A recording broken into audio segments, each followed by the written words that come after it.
कि अब हम टेररिज्म नहीं सहेंगे। वैसारन में जो हादसा हुआ, जो 26 लोगों को बेरहमी से मारा गया, बेकसूर टूरिस्ट्स, मासूम लोग, वो बेचारों के पास कोई रास्ता भी नहीं था, क्योंकि ये पहलगाम से लगभग 5-6 किलोमीटर है। पहुंचने में या तो पैदल जाओ या छोटे घोड़ों पे जाओ, और वहाँ कोई सिक्योरिटी भी नहीं थी, तो दे वर सिटिंग टारगेट्स। अब पाकिस्तान का रवैया तो हमेशा रही रहा है, उनकी जो मिलिट्री की नीति है वो यही है, कश्मीर का मुद्दा रोज़ रोज़ उठाना और अपनी मिलिट्री इस्टेब्लिशमेंट को बरकरार रखना। 2000 से ये सिलसिला चल रहा है। हालांकि मुझे याद है कि 1972 में भुट्टो साहब ने कहा था कि I will bleed India with 1000 cuts. 2000 के बाद हज़ारों लोग की इन्फिल्ट्रेशन हुई टेररिस्ट की। उसके बाद हमने 2005 में फेंसिंग की शुरू की, उसका कुछ असर भी हुआ है। इन्फिल्ट्रेशन मेरा ख्याल है 2013 में जब हम आंकड़े देखे तो बहुत कम हो गई थी, और उसके बाद थोड़ी बढ़ी, लेकिन फिर भी अब 100-150 लोग से ज़्यादा वहाँ है नहीं। तो कहने का मतलब यह है कि रोज़ रोज़ पाकिस्तान ऐसे टेररिज्म के द्वारा एक दहशत पैदा करता है। उरी पे अटैक हुआ और उसके बाद स्ट्रेटेजिक स्ट्राइक की हमने, उसके बाद फिर पुलवामा हुआ, इसके बीच पठानकोट पे अटैक हुआ, और हाल ही में 2024 में गंडरबल में अटैक हुआ, जिसमें एक बड़ी अच्छी स्टेटमेंट भी आई जिसके बारे में हम बात करेंगे, और अब ये हुआ। तो हमारा देश आज के दिन एक आवाज़ से कह रहा है कि अब हम इसको किसी तरीके से ऐसा हम कदम उठाएंगे ताकि इसका कोई इलाज हो। अब क्या इलाज हो, कैसे इलाज हो, क्या करें, सबकी सहमति के साथ करें, क्योंकि पहली बार विपक्ष और सरकार इकट्ठी है। पहली बार जम्मू कश्मीर में बंद हुआ है, सभी ने कहा है कि एक आवाज़ से कहा है कि ये हमें स्वीकार नहीं है, ये हम नहीं मानते। तो जब देश इस तरह से इकट्ठा है तो मैं समझता हूँ कि आगे जो रणनीति बनानी होगी सबको साथ लेकर बनानी होगी, और कोई बेसमझी की बात नहीं करनी होगी, गुस्से से बात नहीं करनी होगी। एक ऐसी रणनीति बनानी होगी कि ये टेररिज्म को ख़त्म किया जाए। उसमें कई पहलू हैं। इंटरनेशनल प्रेशर बनाना होगा, उसमें हमें ये भी तय करना होगा कि हमारे पास जो मार्केट है हिंदुस्तान की, चीन के अलावा सबसे बड़ी मार्केट तो यही है, और जो वेस्टर्न देशों की जो स्ट्रैटेजी है वो है चाइना प्लस, मतलब कि वो हिंदुस्तान आना चाहते हैं। अभी मैं अखबार में पढ़ रहा था कि एप्पल ने तय किया है कि सारे आईफोन्स एप्पल के हिंदुस्तान में बनाए जाएंगे। तो अगर हमारी मार्केट वेस्टर्न देश चाहते हैं तो निश्चित रूप से उनको कुछ तो करना होगा पाकिस्तान के प्रति। ऐसा तो नहीं था पाकिस्तान के प्रति वो अपनी व्यापार भी चलती रहे उनकी और हमारी मार्केट भी आते रहें, तो वो प्रेशर भी डालना होगा। और मैं समझता हूँ कि सारे देशों में, अंतर्राष्ट्रीय स्तर पे सारे देशों में हमारी डेलीगेशन जानी चाहिए, सरकार की तरफ से जानी चाहिए, बीजेपी के लोग होने चाहिए, विपक्ष के लोग होने चाहिए, ताकि हर जगह, हर कैपिटल में, चाहे वो ऑस्ट्रेलिया हो, चाहे वो साउथ अफ्रीका हो, चाहे वो ब्राज़ील हो, चाहे वो यूनाइटेड स्टेट्स हो, इंग्लैंड हो, यूरोप हो, सबको जाके बताएं कि पाकिस्तान कर क्या रहा है और आप इस पर रोक लगाओ, पाकिस्तान के ऊपर प्रेशर डालो। ये तो एक डिप्लोमेटिक इनिशिएटिव हो गया। दूसरे इनिशिएटिव जिसके बारे में हम बात करेंगे, और बात यह है कि अब हद से बाहर है सब बात। अब मुझे याद है कि वाजपेयी जी ने कहा कि आर पार की लड़ाई, अब आर पार की लड़ाई हो सकती है, हो नहीं सकती, उसके बारे में भी बात करेंगे। तो हमारे साथ कुछ ऐसे लोग हैं जो कश्मीर से जुड़े हुए हैं, जो कश्मीर की स्थिति को जानते हैं, जिन्होंने कश्मीर के कई साल सरकारें चलाई हैं, और डिप्लोमेट हैं जो जॉइंट सेक्रेटरी थे, वो पाकिस्तान की चर्चा 6 साल पाकिस्तान के बारे में वो जानते हैं और कई नेगोशिएशंस उन्होंने की। हमारे एक मिलिट्री स्ट्रैटेजिस्ट हैं जो आर्मी की स्थिति है, क्या होना चाहिए, क्या होता है, उसके बारे में बात करेंगे। तो पहले बहुत बहुत शुक्रिया फारूक साहब, आपने, आपके पिताजी लायन ऑफ कश्मीर, उन्होंने जो साथ हिंदुस्तान का उस समय दिया, पुश्तों पर हमें भूल नहीं सकते।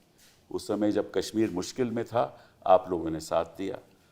फिर हमने 2 नेशन थ्योरी कभी कबूल नहीं की, और फिर आप नेशनल कॉन्फ्रेंस के प्रेसिडेंट बने। मेरे ख्याल 2002 से लेकर 2009 तक अदर देन दैट आप हमेशा नेशनल कॉन्फ्रेंस से प्रेसिडेंट रहे। आप चीफ मिनिस्टर बने 82 से 84 तक, फिर 86 से 90 तक, फिर 96 से 2002 तक आप चीफ मिनिस्टर रहे। अब लगभग मेरा ख्याल या तो राज्यसभा में रहे या लोकसभा में रहे, तो आज भी आप लोकसभा के मेंबर हैं। 2019 के बाद आपने इलेक्शन जीती। पहले आप बीजेपी की सरकार में भी थे, यूपीए की सरकार में भी थे, लेकिन आपका मकसद हमेशा रहा कि कश्मीर हिंदुस्तान का हिस्सा है, कश्मीर हमेशा यहाँ रहेगा, कश्मीर का पाकिस्तान से कोई ताल्लुक नहीं, और हम जो ये गंगा जमनी तहजीब है उसको बरकरार रखेंगे। तो बहुत बहुत शुक्रिया आपका यहाँ आने का। Vivek ji, thank you very much for being here. You've been a diplomat for many, many, many years, got into the Foreign Service in 1975, 73 से 75 तक आपने पढ़ाया भी, हिस्ट्री पढ़ाई, इलाहाबाद यूनिवर्सिटी में पढ़ाया आपने, और आप कायरो रहे, अबू धाबी रहे, वाशिंगटन रहे, कुआलालंपुर रहे, और फिर आप एम्बेसडर म्यांमार, अफ़गानिस्तान, थाईलैंड में रहे, और इस बीच आप 2002 से लेकर मेरे ख्याल 6 साल लगभग आप जॉइंट सेक्रेटरी रहे 95 टू 95 से 2001 तक आप जॉइंट सेक्रेटरी रहे पाकिस्तान डेस्क पे। हाँ, और फिर आप अफ़गानिस्तान एम्बेसडर भी रहे 2002 से 2005 तक, और फिर सेक्रेटरी वेस्ट के द्वारा आपकी बड़ी जानकारी रही जो हो रहा था अफ़गानिस्तान, ईरान और पाकिस्तान उस समय। और 2011 के बाद हम आपके जो आर्टिकल्स है रोज़ पढ़ते हैं अखबारों में, हाँ, और टीवी पे आके आप जो जानकारी देते हो कम ही लोगों को मालूम है। तो बहुत बहुत धन्यवाद आपका यहाँ आने का। मेजर जनरल साहब, thank you very much for being here. 3.5 decades of leadership and administrative experience आपका रहा, एंड आप पहली बार कमीशन हुए आर्मर्ड कोर में 1978 में, commanded the armoured regiment and armoured brigade, और आप वशिष्ठ सेवा मेडल आपको 1992 में मिला। आप रशिया गए, वहाँ अटैशी रहे, हाँ, और तब कारगिल वॉर भी हुई जब आप वहाँ रशिया में थे, और उसके बाद फिर ऑफ कोर्स आप रिटायर हुए, और इन चीज़ों के बारे में आपको जो स्थिति वहाँ की है कश्मीर में वो आप जानते हो। फारूक साहब बताइए, अब हम करें क्या? देखिए, ये आज की बात नहीं है। पाकिस्तान ने कभी कबूल नहीं किया है कि हम हिंदुस्तान का हिस्सा हैं। अफसोस इस बात का है। दूसरी बात यह है कि वो समझते हैं क्योंकि हम मुसलमान हैं, हम उनकी जेब में हैं। वो गलतफहमी आज उनको साबित हो गई होगी जब सारे जम्मू कश्मीर के लोग इकट्ठे होके इस जो कांड हुआ इसके खिलाफ खड़े हो गए। और ये कहा, पहली बार 35 साल में पहली बार हमने ये देखा, खड़े होके कहा यह हम कबूल नहीं करते, और ये एक वो चीज़ है जो इंसानियत के ख़िलाफ़ है और कश्मीरियत के ख़िलाफ़ है। बिल्कुल सही। यह हम कबूल नहीं करते, और हम ये बार बार उनसे कह रहे हैं बंद करो, बहुत हो गया। अगर दोस्ती में रहोगे तो तुम भी तरक्की करोगे, हम भी तरक्की करेंगे, मगर वो समझते नहीं हैं। वहाँ अफसोस तो मुझे इस बात का है, फ़ौज या तो हमसे बांग्लादेश का बदला ले रही है, जबकि बांग्लादेश हमने नहीं किया। बांग्लादेश उनकी मेहरबानियों से हुआ क्योंकि उन्होंने जो उनसे नाइंसाफ़ियाँ की ईस्ट पाकिस्तान से, उन्होंने उनसे नाता छोड़ने की ठान ली थी, और ये समझते हैं कि हम उसके जिम्मेदार हैं। हम जिम्मेदार नहीं, और आज तक वो इसको भूले नहीं। पर रास्ता क्या और है? ये फौज है। रास्ता देखिए, आपने बालाकोट भी कर लिया, तब भी वो नहीं समझे। अब बताइए मुझे, मैं तो ये कहूँगा डिप्लोमेटिक चैनल भी बंद नहीं करनी चाहिए, और वर्ल्ड को साथ लेके चलना है। अकेले हम ये लड़ाई लड़ेंगे तो वो एक तरफा हो जाएगी। जब तक हम अपने दोस्तों को, बाकियों को साथ नहीं लाएंगे, ये ख़त्म नहीं होगा। उनको एक ही दफ़ा ये पता चलना चाहिए कि दुनिया उनके साथ नहीं है। अगर ये हो गया तो हो सकता है कुछ वक्त के लिए मत ये ठंड जाए। बाकी मैं नहीं कह सकता हूँ कि वो कभी बंद करे, जब तक वहाँ फ़ौज का रूल होगा और वहाँ लोगों का रूल नहीं होगा। फ़ौज तो अपना दिखाना चाहती कि वही है, वहाँ तो वो पाकिस्तानी लोगों को ये कहते हैं हम ही हैं जो तुम्हें बचा सकते हैं और कोई बचा नहीं सकता। इसको कैसे हम दूर करें, ये मैं समझता हूँ आज एक डिसिसिव मीटिंग होनी चाहिए जिसमें हमारे प्रधानमंत्री सारे देशों के पूरी पार्लियामेंट का सत्र स्पेशल बुलाना चाहिए। हाँ, बुलाना चाहिए। जैसे कश्मीर में हमने स्पेशल सेशन बुला लिया असेंबली का, यहाँ भी पार्लियामेंट का स्पेशल सेशन होना चाहिए जिसमें उनके हाथ मजबूत किए जाएंगे और एक आवाज़ जाएगी सारे वतन की तरफ से कि हम ये कबूल करने के लिए तैयार नहीं हैं और जो भी कदम आप उठाएंगे हम उसके साथ हैं। ये बहुत अच्छा सुझाव दिया है आपने।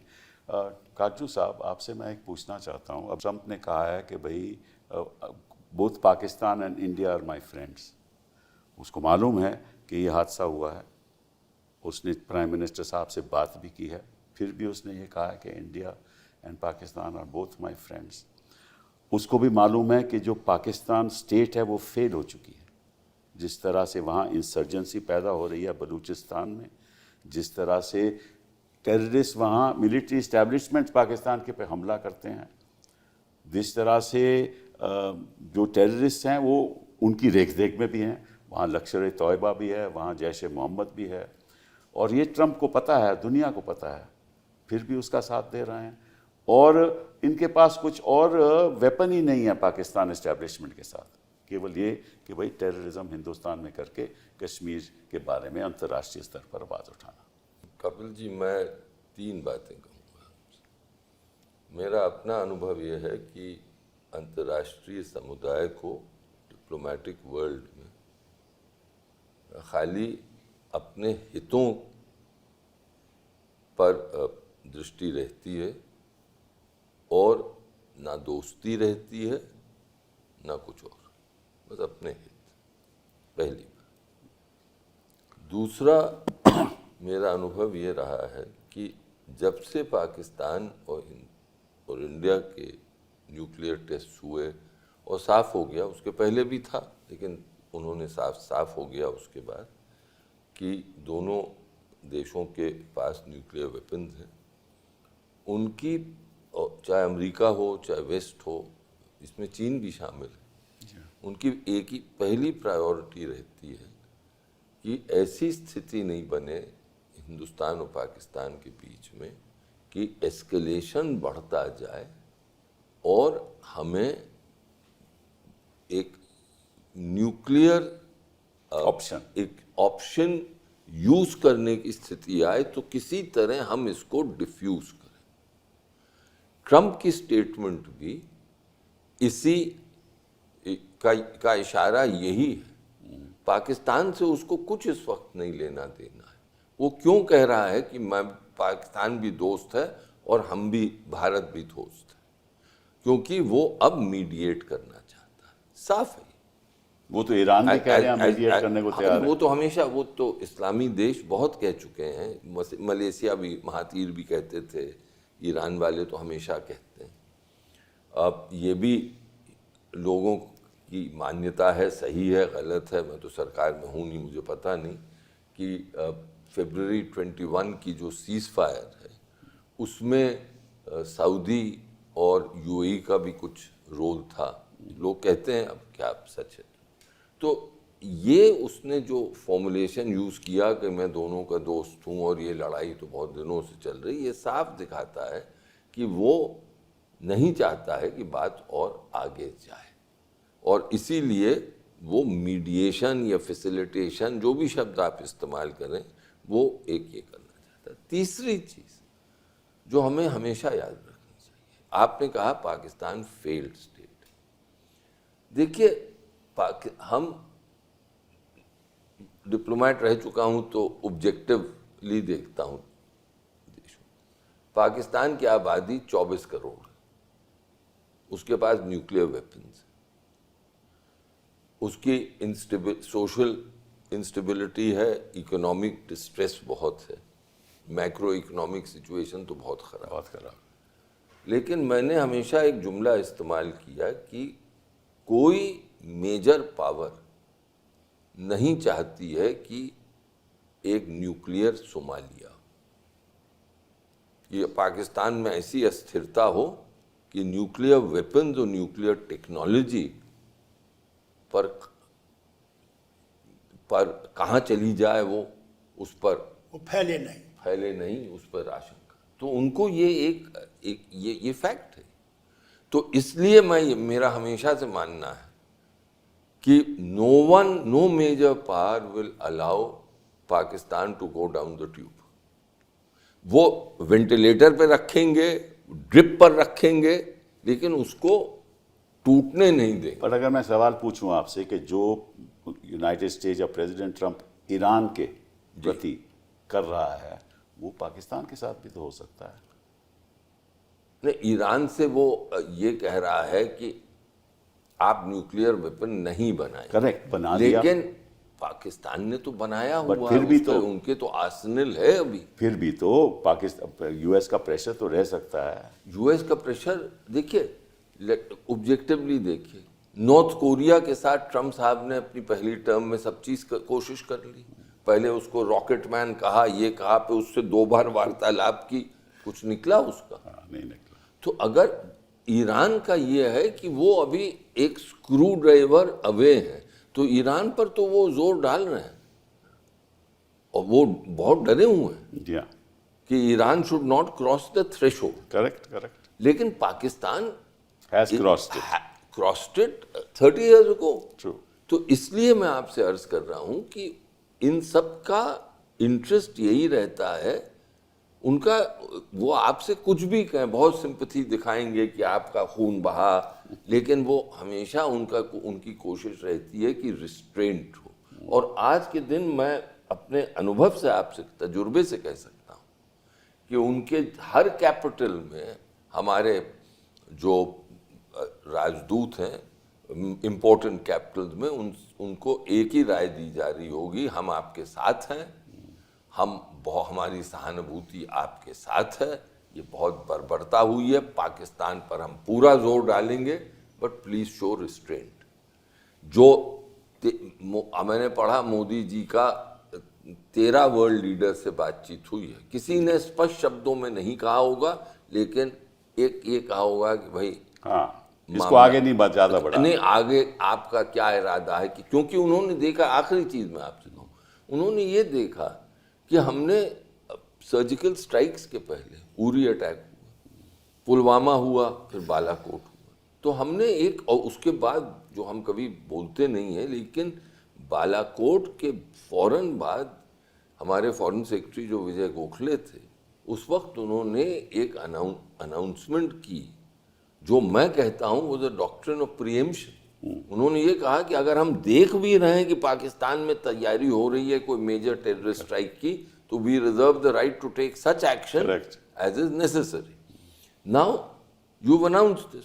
तो अभी तक क्या हुआ है कि दुनिया ये देख रही है कि अनएक्सेप्टेबल अटैक जब होते हैं तो उसके बाद किनेटिक एक्शन हुआ है। सर्जिकल स्ट्राइक, बालाकोट, किनेटिक, और बालाकोट के बाद मामला डिफ्यूज हो गया, हम जानते हैं कैसे, उनका भी अटैक हुआ, फिर अभिनंदन, लेकिन हमें मालूम है। तो इस वक्त सबको भय यही है कि मोदी जी भी अंडर द ग्रेटेस्ट प्रेशर कि भाई ये 2 उदाहरण हैं आपके साथ, तो इस वक्त जो प्रेसिडेंट आपने बना लिया है, इससे आप दूर कैसे जा सकते हैं? और सब डरे हुए हैं, जितनी दुनिया है डरी हुई है, और मोदी जी के सामने जो विडंबना है वो तो फिर रास्ता क्या है? अब उस पे क्या बताया जाए? देखिए, ये तो आप दोनों सियासतदान हैं, आप ज्यादा जानेंगे, मैं तो खाली डिप्लोमेट रहा हूँ, मैं तो आप लोगों को फॉलो करता हूँ। अच्छा चलिए विशंबर जी, आपसे पूछते हैं कि क्या जो स्थिति है क्या है कश्मीर में, मिलिट्री ऑप्शंस क्या है, क्या करना चाहिए आपके हिसाब से? सब firstly thank you Kapil ji. देखिए, मैं बेसिकली पहले ये आपको समझना पड़ेगा कि दूसरे का इरादा क्या है। फौज में हम ये देखते हैं कि भाई हमारा ओपोनेंट कौन है और उसका इरादा क्या था। पाकिस्तान का शुरू से इरादा, मेरा मानना ये है कि कश्मीर एक बहाना है, असली भारत निशाना है। मेरा ये मानना है पहले दिन से। कश्मीर तो एक बहाना है, कोई बहाना नहीं मिला तो कश्मीर बहाना बना लिया, पर निशाना भारत पर है, निशाना भारत पर है।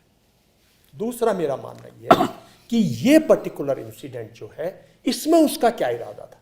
और मैं आपके चैनल के माध्यम से भारतवासियों को एक सीख देना चाहता हूँ, बताना चाहता हूँ। हालांकि स्पष्ट हो गया, हमारी पॉपुलेशन समझ गई जो उसका इरादा था। हमारी पॉपुलेशन ने नकार दिया, कश्मीरियों ने नकार दिया, हिंदुस्तान में समझदार लोगों ने नकार दिया कि भाई उसका इरादा था। इसके उसके 3 इरादे थे। एक, जम्मू एंड कश्मीर में 5-6 साल बाद एक डेमोक्रेटिकली इलेक्टेड गवर्नमेंट मैंडेट के साथ आई है, और एक ऐसा लीडर जो यंग है, जिसने पहले 5 साल उस राज्य को चलाया था, उस जनता ने उस यूथ लीडर पे, उस यंग लीडर पे दोबारा से भरोसा दिया है कि भाई आपने अच्छा काम किया होगा तभी तो इतना भरोसा दिया है। तो how to undermine this government, मतलब इसको कैसे अंडरमाइन किया जाए डेमोक्रेटिक। देखिए, जब निशाना बनता है ना, जब आप जम्मू एंड कश्मीर के अंदर डेमोक्रेटिकली इलेक्टेड गवर्नमेंट ना रहे, वहां प्रेसिडेंट रूल चलता रहे, वहां उग्रवाद चलता रहे, वहां भारतीय लोग जाते डरें, तो उसका इरादा तो ये है कि भाई वहां टूरिज्म ना हो। तो थोड़े दिन बाद लगेगा कि भाई ये तो टूरिज्म हो ही नहीं रहे, तो सरकार फेल है, यहाँ तो इकोनॉमिक कंडीशंस फेल है। वहां हिंदू मुस्लिम का मुद्दा उठा दो तो यहां पूरे देश में हाहाकार मच जाएगी। और यहाँ कहीं ना कहीं कॉन्फ्लिक्ट स्टेट और इस लेवल का जो स्टेट और सेंटर रिस्पॉन्सिबिलिटीज को उठा दो तो यहाँ बहुत से लोग हैं। हमारे यहाँ बहुत लोग हैं जो असलियत में ISI की चाल को नहीं समझते, लेकिन वैसे बुद्धिजीवी हैं। तो उसके ये 2 इरादे हैं। एक लॉन्ग टर्म इरादा, जिसमें कि भाई भारत को किसी भी तरह पनपने नहीं देना, इकोनॉमिकली नहीं पनपने देना, कोहेशन नहीं आने देनी। यहाँ एक, क्योंकि ये डेमोक्रेसी है, अगर 140 करोड़ पीपल डेमोक्रेटिकली उन मुद्दों पर एक साथ हो जाए तो दुनिया में कोई नहीं रोक सकता। फिर हम लोग इंटेलिजेंट हैं, एंटरप्रेन्योर हैं, हमारे यहाँ हिस्टोरिक सब कुछ है। तो उसके ये 2 इरादे। अब इस इरादे में हम सब कुछ कर चुके उसको मनाने के लिए। क्या 70 साल में बातचीत नहीं हुई? क्या पिछले 35 साल में डिप्लोमेटिक एफर्ट नहीं हुआ? क्या आपने इकोनॉमिक ट्राई नहीं किया? आज तो ना आपके उसके साथ कोई इकोनॉमिक रिलेशंस है, ना आपके साथ कोई ऐसे डिप्लोमेटिक रिलेशन है जिसको कहो मैं विड्रॉ कर दूं और जिससे इम्पैक्ट पड़े। और पाकिस्तान की पॉपुलेशन पर और पाकिस्तान की जो लीडरशिप है, चाहे पॉलिटिकल लीडरशिप हो चाहे मिलिट्री लीडरशिप हो, उस पर कोई असर नहीं पड़ता कि आप कितने टेररिस्ट मारते हो। वहां कोई मातम नहीं बदलता। वहां फारूक साहब की तरह कोई आंसू नहीं बहाता, कोई दुखी नहीं है कि भाई मेरे यहाँ 26 आदमी मेरे यहाँ नागरिक मार दिए, हमारे यहाँ डिसेंशन फैलाई। दुख होता है ना। वहाँ कभी आपने दुख देखा है किसी को? कभी आपने POK के अंदर किसी को ये देखा कि भाई हमारे 20 टेररिस्ट मर गए, रो रहे हैं लोग? नहीं ना, क्योंकि ना वहाँ माताएं रोती हैं, ना बहनें रोती हैं, ना वहाँ दुख होता है, ना कोई असर नहीं पड़ता। जहाँ तक सर्जिकल स्ट्राइक है आपने की, लेकिन क्या पाकिस्तान उसके बाद किसी निगोशिएटिंग टेबल पे आया? नहीं आया ना। तो आपको आज ऐसा करना पड़ेगा। आप ये, मैं बिल्कुल इंटरनेशनल कम्युनिटी पे किसी किस्म का कोई विश्वास नहीं करता हूं। पाकिस्तान को अगर निगोशिएटिंग टेबल पे लाना है ना, अपनी टर्म्स एंड कंडीशंस पे, तो एक ही तरीका, एक ही आपके पास बचा हुआ है। और जो सारा भारत में 90% लोग कहेंगे, जनरल साहब जो वॉर मॉन्गर है, एक ही तरीका बचा है कि आपको उसकी मिलिट्री पावर को इतनी पावरफुल से स्ट्राइक करना पड़ेगा। आपके डैमेजेस होंगे, आपको नुकसान भुगतना पड़ेगा, आपके इकोनॉमिक लॉसेस होंगे, आपको हो सकता है आपके ह्यूमन लॉसेस हो। पर अगर 91 से ह्यूमन लॉसेस देखो, जो कि फारूक साहब तो गिन सकते हैं ना।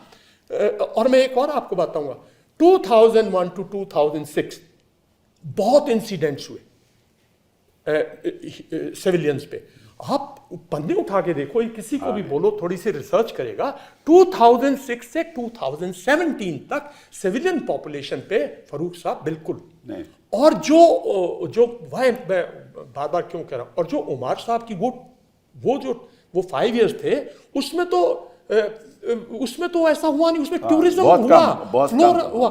तो ऐसी स्ट्राइक, तो वो अब इस स्टेबिलिटी को डिस्ट्रॉय करना चाहता है, वो किसी की नहीं सुनेगा।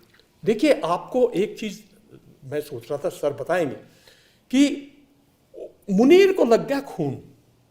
वो कहता है देखो मैं बांग्लादेश में सक्सीड हो गया ना, वो तो क्रेडिट लेता है कि देखो मैंने कहा था ना मैं भगा दूंगा इनको।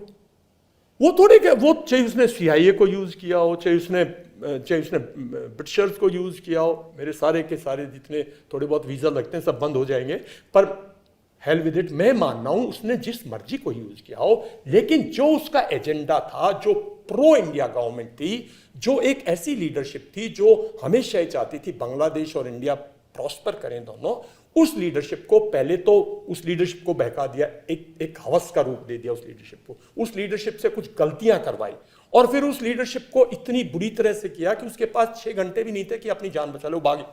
तो मुनीर साहब को लगा हुआ है इस टाइम पे खून। चलिए, किसी के कहने से वो नहीं आएंगे बात करने, आपको बाध्य करना पड़ेगा मिलिट्री पावर यूज करके उनको नेगोशिएटिंग टेबल कि इसमें असहमति भी हो सकती है जो आपने स्ट्रैटेजी बताई हो, जैसे विवेक जी ने कहा कि ऐसा ना हो कहीं कि वो ऑप्शन पाकिस्तान इस्तेमाल करने की सोचे।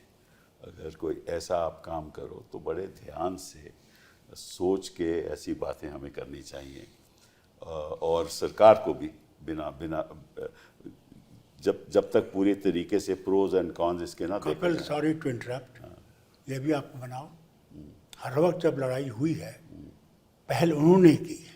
जी हाँ, कभी यहाँ से पहल नहीं हुई। नहीं, बिल्कुल नहीं। जो 3-4 जंगे हुए और last one was Kargil war, वो भी वहीं से इनिशिएट हुई। जी हाँ, हिंदुस्तान ने कभी कदम नहीं उठाया लड़ाई का। वो तो ठीक है, लेकिन फारूक साहब I problem don't know what will happen in the future. ना, प्रॉब्लम But ये the है past ना, is like this. आपने सर्जिकल स्ट्राइक की, उसका कोई नतीजा नहीं निकला। आपने बालाकोट किया, उसका कोई नतीजा नहीं निकला।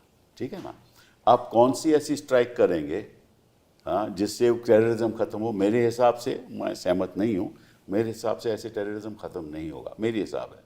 लेकिन इनकी बात, एक बात तो सही है कि जो जनरल आसिम ने कहा है, 2 नेशन थ्योरी की उन्होंने बात की है, और उनका मकसद क्या है कि यहाँ के जो लोग हैं, यहाँ जो माइनॉरिटीज़ हैं, वो भी सोचें कि हम इस देश के एक अंग बन नहीं सकते क्योंकि वो अलग देश है। तो ये एक मैसेज दिया जा रहा है और कोशिश कर रहे हैं उसका भी हमें शिकार कि नहीं हम होना डिवाइड चाहिए। हों। हाँ, तो तभी मैं हिंदू और मुसलमान आपकी राय पूछना चाहता हूँ। और ज्यादा दूर सर, और उसने तो अगली मुल्क जनरेशन को को खत्म सीख कर दी दिया। है। तो आपकी राय मैं पूछना चाहता हूँ कि इसके बारे में, this 2 nation theory and what is trying to. मैं तो आपसे ये कहूँगा, मेरे वालिद ने कभी ये कबूल नहीं किया। उसने कहा कैसे, मुसलमान हो, हिंदू हो, सिख हो, ईसाई हो, बौद्ध, जो भी है, पैदा करने वाला तो वही है, किसी नाम से उसको बोलिए, वही तो है। तो फिर हम ये कहें, आप इंसान को देखिए, उसको चीर फाड़िए, वहीं पे दिल है, वहीं पे लंग्स है, वहीं पे किडनी है, सब कुछ वहीं है। डॉक्टर भी नब्ज देखता है तो यहाँ देखता है। तो जब उसने हमें सब एक बनाया, हमारी मुसीबत ये है कि ऐसी ताकतें अब बन गई हैं जो हमें अब बांट रही है, और बांट के देश को कमज़ोर कर रही है। उनका मकसद देश को कमज़ोर करना है। ये सब देश को कमज़ोर करने की नीति है। वो हमला जो पहलगाम में हुआ, वो भी इसी नीति का है। लेकिन अगर आप कश्मीर का इतिहास देखिए, कश्मीर कभी भी वो सूफी कल्चर का है जिसे सब समेट लिया है। और सबसे बड़ी मुसीबत क्या हुई, जब जिन्ना साहब को यह लगा कि जो कश्मीर मेरी जेब में था या मेरे जेब में नहीं है, तो कबाली भेजे। कबालियों के बाद पाकिस्तानी फौज आई। बिल्कुल। और क्या किया, आप यकीन नहीं करेंगे, औरतों के बालें खींची,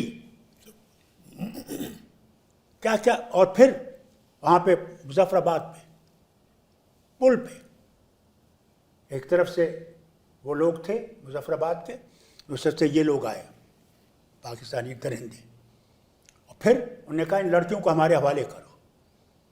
तो वो साथ शख्स ने किताब कुरान करीम उनके सामने रखा, कहा ये देखिए इसमें कहाँ लिखा है कि ये करना जायज़ है।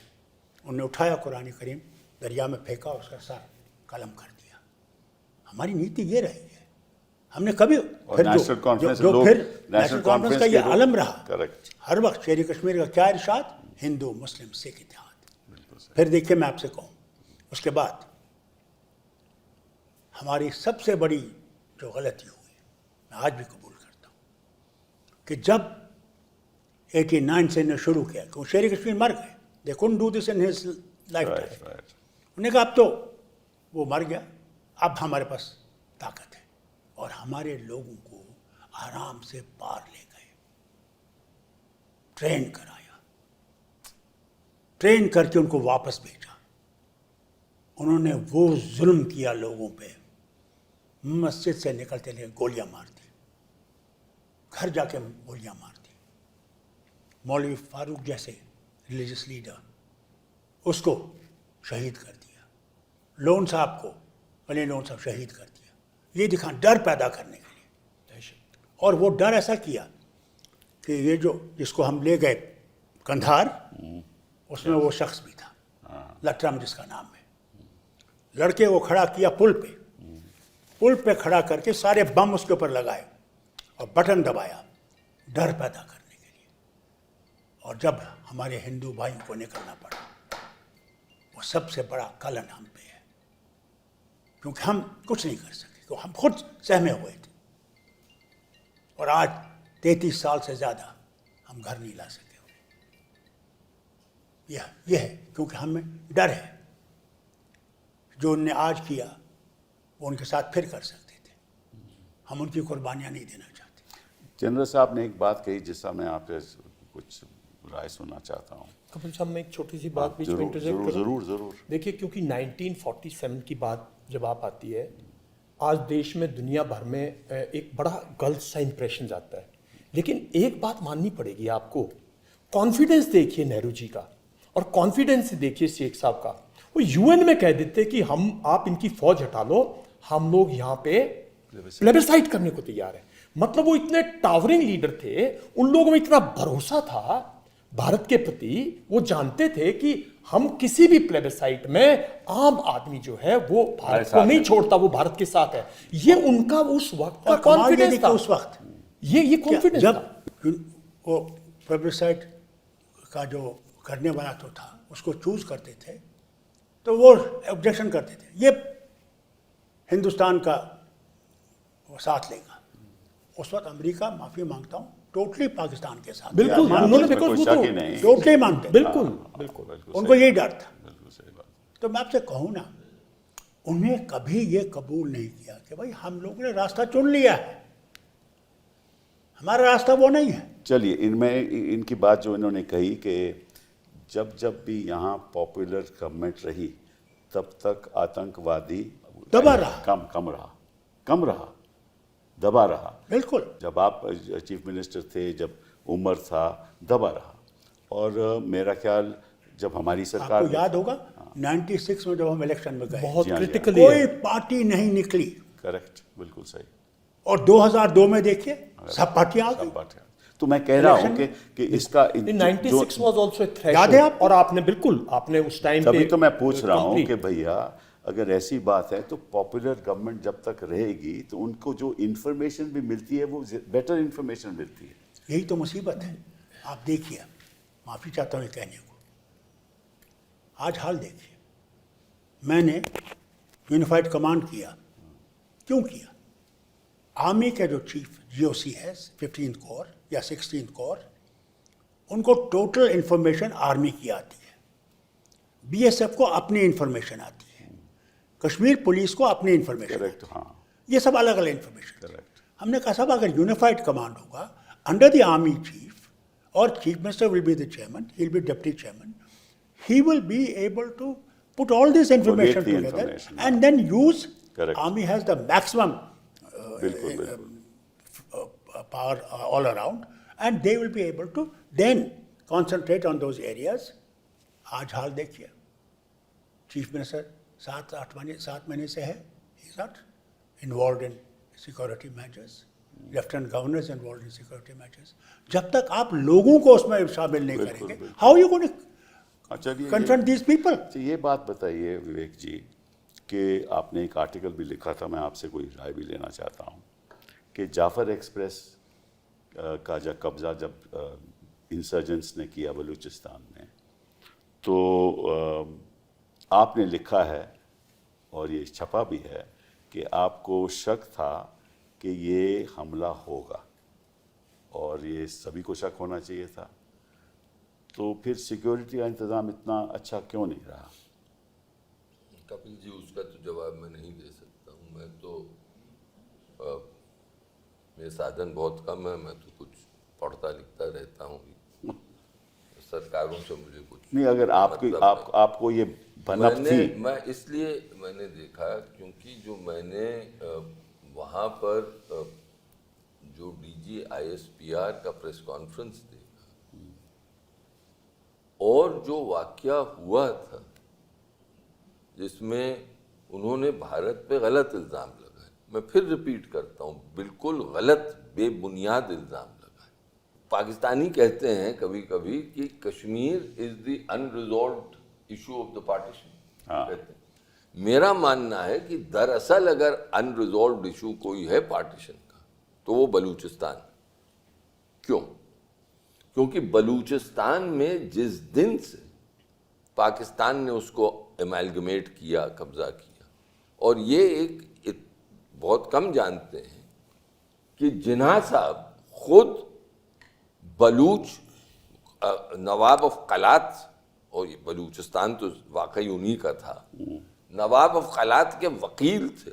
अच्छा, ये नहीं हमें मालूम था। नवाब ऑफ कलात के वकील थे और अंग्रेजी हुकूमत से ये आर्ग्यू करते थे कि ये इंडियन प्रिंसली स्टेट सिस्टम का साथ पार्ट नहीं है। इसलिए जब अंग्रेज यहाँ से विड्रॉ करेंगे तो बलूचिस्तान इंडिपेंडेंट होना चाहिए। जिन्ना साहब, अच्छा, फिर 4 अगस्त 1947 तक मुस्लिम लीग ने नवाब साहब को ये आश्वासन दिया कि आपके साथ कुछ ऐसा नहीं होगा। जिस दिन 14 अगस्त आया साहब, 10 दिन में जिन्ना साहब बिल्कुल पलट गए। उन्होंने कहा कलात तो हमारा है, बलूचिस्तान हमारा। और जैसे कश्मीर में अंग्रेजों ने, सर आपको तो मुझसे ज़्यादा मालूम है, उन्होंने कुछ लीज पे ली थी ज़मीनें जो कि सारा गिलगित पूरा वगैरह, गिलगित, जो कि उसी तरह साहब क्वेटा और ये सब इलाका जो था वो नवाब ऑफ कलात से लीज पे लिया हुआ है। अच्छा। और ये जस्ट बिफोर इंडिपेंडेंस 14 अगस्त के पहले उन्होंने लौटा दिए कलात को। और फिर ये सब वहां पे वाकया हुआ। तो मैं क्यों ये कह रहा हूं? क्योंकि इंसर्जेंसी जो शुरू हुई बलूचिस्तान में वो पहले दिन से शुरू हो गई, और आज के दिन जो इंसर्जेंसी चल रही है बलूचिस्तान, वो 5th इंसर्जेंसी है कपिल जी, 5th, और वो चल रही है आज की। अच्छा, उनका इल्जाम ये है कि इसको भारत, हम नहीं कर रहे हैं। फिर मैं कहता हूं हमसे इससे कुछ मतलब नहीं। मैं पाकिस्तानियों से कहता हूं भाई ये तुम्हारी और बलूचों के बीच की बात है, बिल्कुल सही, लेकिन हमसे हमें क्यों दोष दे रहे हो? तुम उनसे जो तुम्हें करना है तुम करो। हमारे पास तो कोई तंजीमें नहीं है, हम तो कुछ नहीं कर रहे, लेकिन उनका यह है कि आप कर रहे हैं। तो जाफर एक्सप्रेस में क्या हुआ? एक आइसोलेटेड जाफर एक्सप्रेस क्वेटा से चलती है, लाहौर जाती है, लाहौर से फिर पेशावर तक जाती है, ये उसका रूट है। उसमें जाफर एक्सप्रेस में इन्होंने बलूच मिलिटेंट्स ने, बलूच लिबरेशन आर्मी के लोगों ने, मैंने देखा कि वो एक टनल के पहले रोक लिया जो बिल्कुल आइसोलेटेड जगह थी। अच्छा। और वहाँ पर उन्होंने फिर लोगों को उतारा, और लोगों को उतारा जो कि बुजुर्ग थे, औरतों को, बच्चों को, उनको उतार दिया। और फिर उन्होंने कुछ को, कोई 33 लोगों को मारा। और जो कि आईएसपीआर, जो उनकी मिलिट्री स्पोक्स पर्सन है, उसने कहा कि ये उन्होंने उनके शिनाख्ती कार्ड, आइडेंटिटी कार्ड्स देख के इशारा ये था कि वो पंजाबी थे, इसलिए फौजी हैं। फौजी थे सर, उनको मुफ्तीज में थे, लेकिन उनको मारा। उसके बाद उसने ये कहा उसी प्रेस कॉन्फ्रेंस में, अगर आप देखें, कि जब ये चल रहा, अच्छा, उसके बगल में chief minister of Balochistan Sarfaraz Bugti बैठे थे। उन्होंने ये कहा कि जब ये सब चल रहा था तो इंडिया में एक इंफॉर्मेशनल वॉरफेयर लॉन्च हो गया, और उसने डायरेक्टली ब्लेम किया। अच्छा। उसके बाद पाकिस्तान में उनकी नेशनल सिक्योरिटी कमेटी की मीटिंग हुई, पार्लियामेंट्री कमेटी की मीटिंग हुई, फॉरेन अफेयर्स की। उन्होंने बड़े नरमी के बयान दिए, लेकिन पाकिस्तान में तो जो फौज चाहती है वही होता है।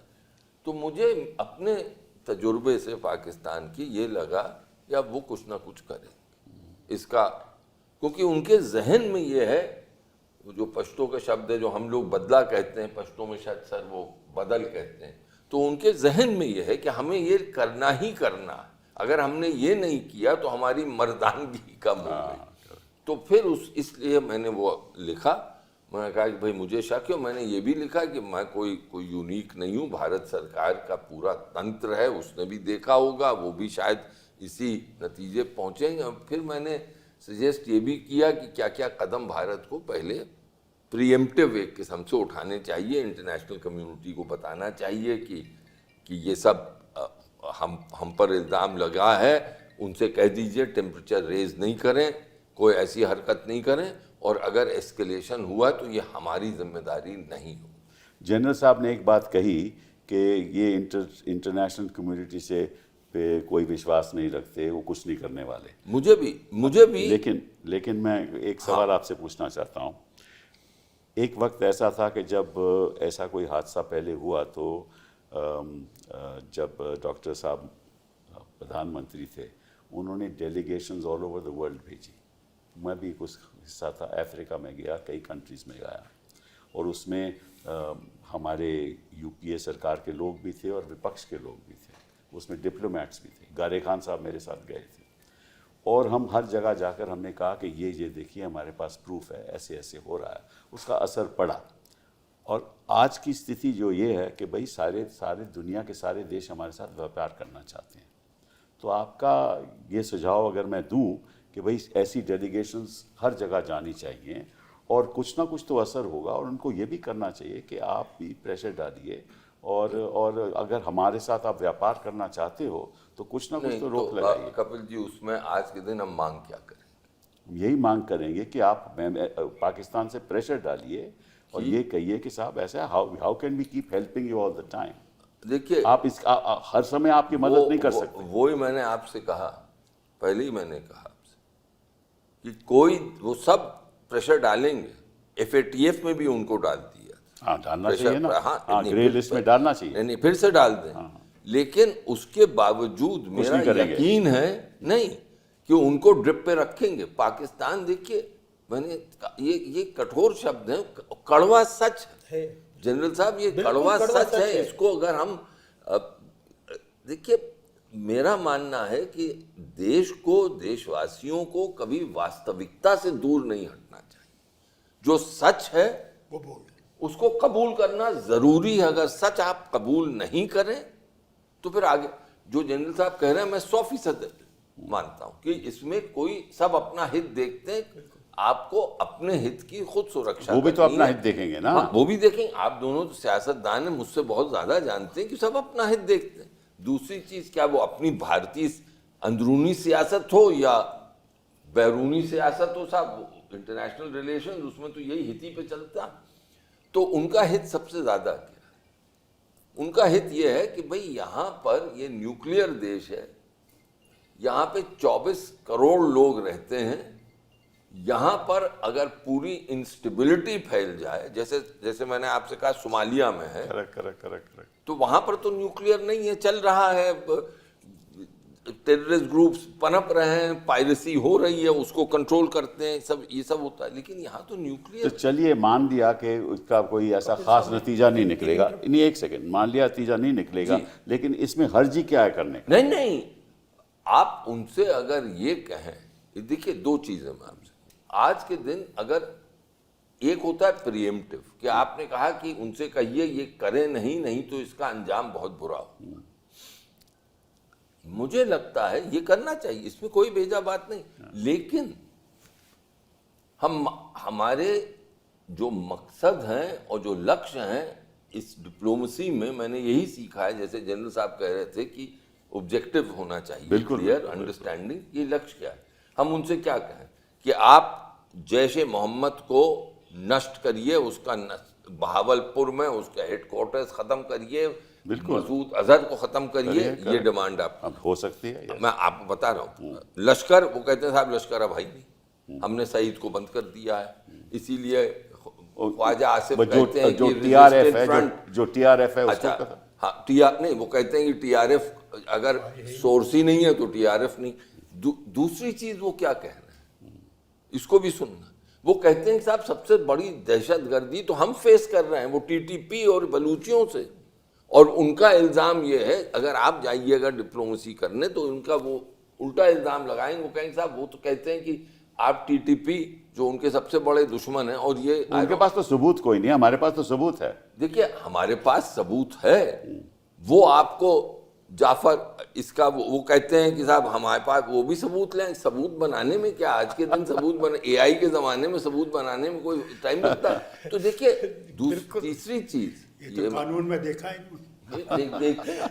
तीसरी चीज में अंत में ये कहूंगा मैं कि मुझे लगता है आज के दिन मोदी जी के सामने सबसे बड़ी समस्या ये है कि भारत में बहुत आक्रोश है, और बिल्कुल वाजिब आक्रोश, वाजिब बात है, बिल्कुल बिल्कुल। उस आक्रोश को वो कैसे रिस्पॉन्ड करें। करेक्ट। और आप दोनों सियासतदान हैं, आप तो जानते हैं रिस्पॉन्ड, कि अगर देखिए, आक्रोश है जनता जैसे में, तो आपने उसको कहा, आपको रिस्पॉन्ड करना, जैसे आपने कहा उसको कैसे काबू में लाइए। रिस्पॉन्ड तो करना पड़ेगा, रिस्पॉन्ड तो करना पड़ेगा, बट ऐसा भी नहीं हो कि ऐसा रिस्पॉन्ड करें जिससे वो जो आप खतरा बता रहे हैं वो। देखिए खतरा, उसमें एक लफ्ज मैं आपसे कहता हूं, पाकिस्तान हमेशा ये कहता है कि देखिए, और ये दुनिया को डराता रहता है हमेशा से, 20, 22, 25 साल से डरा रहा है, 98 से तो डरा ही रहा है कि देखिए अगर भारत कोई टेररिस्ट एक्ट पे किनेटिक रिस्पांस देता है, यानी फौजी रिस्पांस देता है, तो फिर एस्केलेशन हो जाएगा,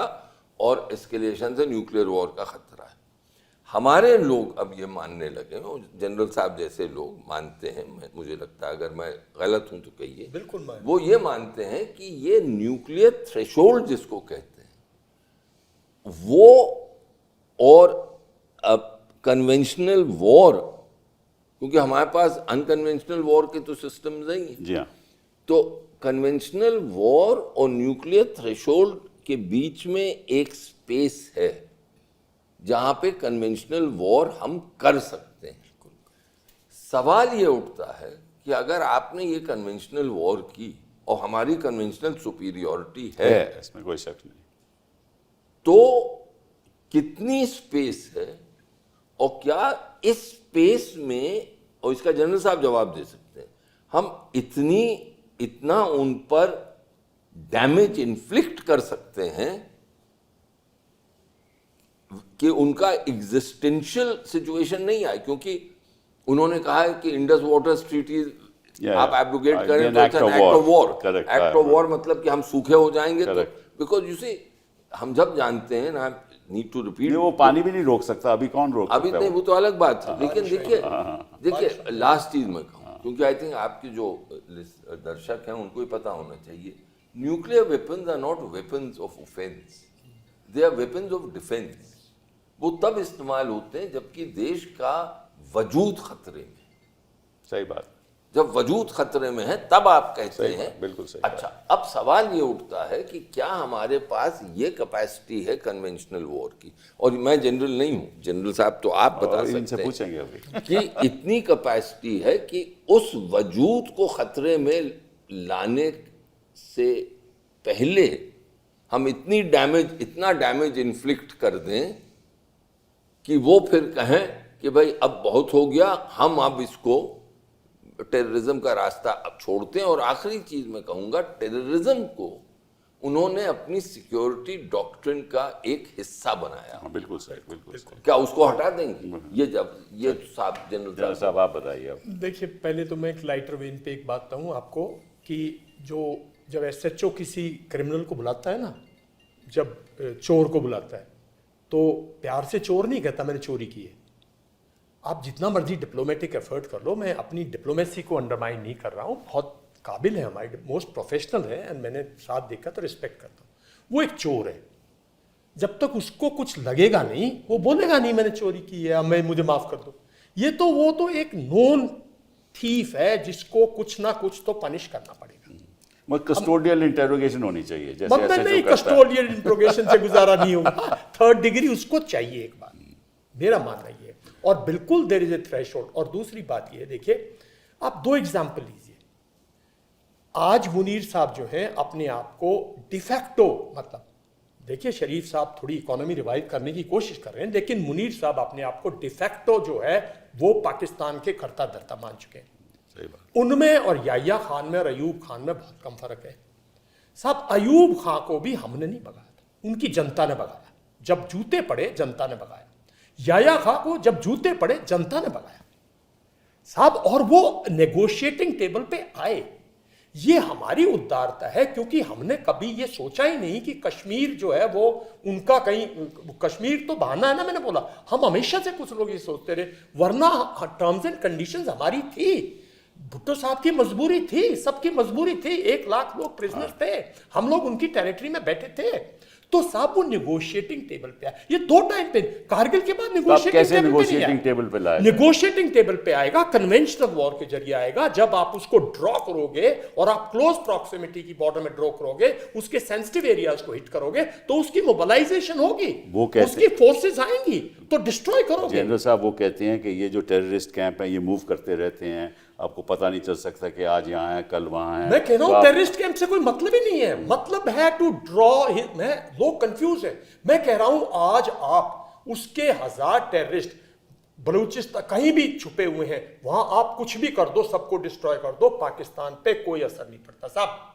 आप पूरे कैंप डिस्ट्रॉय कर दो, पाकिस्तान तो को फिर क्या करो? जब उसकी आर्मी को हिट करोगे, जब उसके लोगों में डिसेंशन आएगी साहब, आपके लोग डिसेंशन, आप समझिए आपके यहां 89 से, ये देखो ना, फरूक साहब चीफ मिनिस्टर थे, इलेक्टेड थे, ये अपनी सरकार चलाना चाह रहे थे, ये इनके आइडियाज थे। अगर आप इनके और राजीव गांधी का अकॉर्ड अगर आप पहले पढ़ो, देखो तो सही, रोड मैप देखो, लोग भूल जाते हैं। मैं I hope I am correct Farooq साहब ऑन दैट मैटर। मतलब एक विजन थी। ये सब क्यों गया? क्योंकि उन्होंने हमें दर्द दिया साहब। कश्मीर में इतनी दहशत फैला दी कि हिंदू मुस्लिम छोड़ो, मुस्लिम को हमने मुसलमानों को भी डरते देखा है, गुज्जर बकरवालों को डरता है। मैं हाजी बुलंद साहब से, मतलब मेरे वो एक तरह से, लोग कहते हैं वो ये थे वो थे, लेकिन मैंने उनको बहुत नजदीक से देखा है, पारिवारिक तौर पे देखा है। जब वो यहाँ कैंसर के इलाज के लिए आए थे, मैं उनको राजीव गांधी हॉस्पिटल में देखने गया हूँ। इन्होंने दर्द सा है साहब, हिंदुस्तान में दर्द सा है। आपके सीआरपीएफ के, आर्मी के, दुनिया भर के जवानों की आपके यहाँ शहादत के बाद आई है ना, तो दर्द सा है। पाकिस्तान को कोई दर्द नहीं है। जब पॉपुलेशन को दर्द होगा, जब सेना को दर्द होगा कि हम लोग जो है पिछड़ रहे हैं, तो मुनीर साहब को अकाउंटेबल करेंगे, भगाएंगे और फिर निगोशिएटिंग टेबल पे आएंगे। मेरा मानना यह है कि अगर भुट्टो साहब को याह्या खान साहब नहीं करते, और अगर हमारे यहाँ पंजाब में मिलिटेंसी नहीं होती, अनफॉर्चुनेटली पंजाब में, तो मेरे ख्याल में जम्मू एंड कश्मीर में, और शेख साहब के बाद जैसे इन्होंने टेक ओवर किया था, अगर हम लोकली सपोर्ट करते, मेरा मानना यह है कि उस टाइम पे हमारी गवर्नमेंट ने भी कश्मीर की गवर्नमेंट को सपोर्ट, जम्मू एंड कश्मीर की गवर्नमेंट को वो सपोर्ट नहीं दिया जो देनी चाहिए थी। 89 से 91 तक हमारा वीकेस्ट फेज है साहब। वो तो इतिहास हो गया।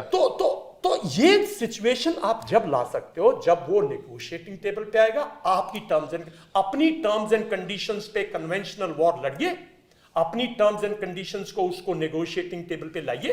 एक आखिरी बात आपसे पूछना चाहता हूँ फारूक साहब आपसे भी, कि हमने एक सिस्टम फेंसिंग का बनाया था, हमने तय किया था 2005 में। फेंसिंग शुरू भी हो गई थी और कंप्लीट भी है, लेकिन उसमें अभी 20-30% अभी ठीक तरह से, क्योंकि बर्फ़ पड़ती है, 15 फुट बर्फ़ पड़ती है, फेंसिंग ख़राब हो जाती है। फिर 2016 में एक कॉम्प्रिहेंसिव इंटीग्रेटेड एक management system, border management system की शुरुआत हुई। उन्होंने कहा कि 2016 में हम 2018 में ख़त्म करेंगे, वो उसको फिर 2023 में ले गए, अब 2025 में ले गए। तो अगर इजराइल जो पैलेस्टीनियंस को इस तरफ आने के लिए, कोई भी अगर हमास का बंदा इस तरफ आए, उसको पता चल जाता है, तो हमारा सिस्टम ऐसा क्यों नहीं बन सकता? क्योंकि फेंसिंग की वजह से ये टेररिज्म भी कम हुआ है। तो अगर हम वो ब्लॉक कर दें तो ये ज़्यादातर समस्या भी कम हो जाएगी। आपकी इसका क्या राय है? फारूक साहब आपका क्या राय है? पहले मैं आपको बताऊं, आप लोग भूल रहे हैं, वाजपेयी जी के जमाने में 12 महीने हमारी फौज बॉर्डर पे eyeball to eyeball थी। करेक्ट, जनरल साहब सही है? बिल्कुल सही, वो सही, हम भी और कभी भी हम समझते थे, कभी भी समझते थे हो जाएगा।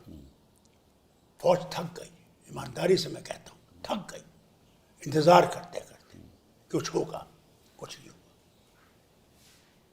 सवाल इस बात का है आज भी वो फौज, कल ही देखिए उधमपुर में एक जवान, खूबसूरत जवान, बंगाल का आर्मी का मारा गया। उसके बाप को देखिए, बुढ़ा बिस्तरे पे, माँ बुढ़ी, यही जवान उसको बचाने वाला। क्या गुजर रही होगी? ये हर जवान का हाल है, हर अफसर का हाल है। सवाल इस बात का है, उनको टेबल पे लाना है, उसके बगैर रास्ता नहीं है। मैं आपको ईमानदार जनरल साहब की बात से मैं बिल्कुल सहमत हूँ। उनको टेबल पे लाना, और टेबल पे हमने इस चीज़ का हल निकालना है। तब भी मैं कहूँगा, आज भी कहता हूँ, वो ये कबूल करने वाले नहीं हैं। पाकिस्तान के लोग थक गए, ईमानदारी से कहता हूँ, ये जानते होंगे, थक गए इससे कि वो हमारा सामान दुबई जाता है। अब आप देखिए, अगर वो 1 रुपए का है, दुबई से जाते आते वो 20 रुपए का हो जाता है। कितना उनको उठाना पड़ता है, जो हार्डली 20 मील का फासला है बागा से। वो ये जो हमला हुआ, ये तो ऐसा हुआ है ना कि ये वहाँ का व्यापार बंद हो जाए, हम काम लोगों दाम को बंद हो उस जाए। एक्सप्रेस का, हाँ। मैं आपसे कहूँ, हमें डर इस बात का था, जब प्राइम मिनिस्टर साहब 19 तारीख को रेल शुरू करने वाले थे, हमें डर था कि कहीं उस एक्सप्रेस का बदला यहाँ न ले। मैं ईमानदारी से आपसे कहता हूँ, हमें डर था। आपने देख लिया अच्छा जो हाँ, मैंने अब लिखा जब ये वो एक्सप्रेस का आपने हुआ नहीं- ना, मुझे डर तो लगा। I was not the No, I felt myself that these people can do anything. मगर जब वो नहीं हो सका, they took this route. तो आप एक बताइए इंसानियत जनरल का कत्ल किया उनने। अब रास्ता निकालने की बात है, उसमें इन्होंने सही कहा, पार्लियामेंट बुलाइए, जाइए, बाकी देशों में जाइए, वो मदद करे ना करे, हमारी बात तो सुने। मैं आपको सुनाऊँ, जब मैं अमेरिका गया एक दफ़ा, तो मैं, हमारे यहाँ पेंटागन के आए थे वो बड़े जनरल, रॉल आया था, और उनके साथ व्हाइट हाउस का एक और था, ह्यूमन राइट्स पे हमें से बात करने आए थे। सक्सेना साहब हाँ। गवर्नर थे। तो मेरे पास टाइम 6 बजे का था, ये मैं यहाँ रुकाता हूँ। क्या हुआ, जब मैं अमेरिका गया तो मैंने वहाँ जो इनके फॉरेन के सेनेटर होते हैं, चेयरमैन होते हैं, हाँ। मैंने उनसे बात की। बड़ा ग्लोब है, आपने भी देखा उनके दफ्तरों, बड़ा ग्लोब होता है। तो कहना मुझसे, मैंने जब ये सुनाया कश्मीर का किस्सा हो गया, yes very good doctor Abdullah, rather little little blown up a bit. You know this globe? I said, yes sir, I see this globe. We are 80% of this globe is America. I swear to you, sir. मैं हैरान हो गया, मैंने कहा 80%। फिर कहने लगा मुझे कि don't worry, we'll look into your case. जब ये पेंटागन के ये जनरल साहब आए और वो व्हाइट हाउस से आए, गवर्नर साहब ने मुझे फ़ोन किया, वो 6 बजे करीब, इनका मेरा अपॉइंटमेंट था मेरे साथ। तो मेरे घर में मेरे इंटेलिजेंस चीफ, मेरे चीफ सेक्रेटरी और एक पुलिस के चीफ, इनका इंतज़ार कर रहे थे। उन्होंने कहा, फारूक साहब, ये थोड़ी सी देर हो जाएगी इनके पास, आपके पास आने के लिए, तो आप टेलीविज़न देख लीजिए। मैंने कहा, यार वाजपेयी साहब मत गुजर गए, तो इसलिए इन्होंने कहा टेलीविज़न देखो, नहीं तो मुझे गवर्नर तो कभी नहीं कहा टेलीविज़न देखो। टेलीविज़न मेरे कमरे में था, मेरे वो कहें इनको कहाँ लाओगे टेलीविज़न देखने के लिए। मैं जब टेलीविज़न चालू किया तो देखता हूँ जनाब, वो वर्ल्ड ट्रेड सेंटर गिर रहा है, और ये 9/11 बिल्कुल वही। तो जब मैंने देखा, मैंने सबको बुलाया, मैंने कहा आइए आइए, वो मेरी बेडरूम में, वो शोर करने लगे, क्या है बेडरूम में। मैंने कहा ये ज़रूरी देख रहा है। तो ये जब तशरीफ लाए, मैंने कहा मैंने आपके बड़े चीफ से वहाँ कहा था, जब मैंने किस्सा सुनाया, उसने कहा, doctor Abdullah, did you see Hiroshima? I said yes, I know Hiroshima. See what lesson we gave them? When tiger wakes up, tiger will hit back. Yes, sir. But tiger also has habit of sleeping. What will you do when he sleeps? Oh my. He didn't have any answer. तो जब ये आए मेरे पास, इसके बजाय कि वो बैठे, मुझे कहने लगे कि आपके यहाँ टेलीफोन है। मैंने कहा can I ring America? I said yes, why not, give me the number.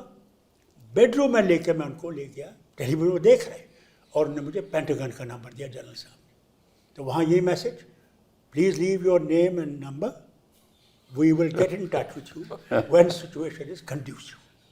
तो मैंने जनरल साहब को सुनाया, वहाँ तो ये मैसेज है। तो वो जो सेनेटर साहब हैं वो कहते हैं, can you put me through to White house?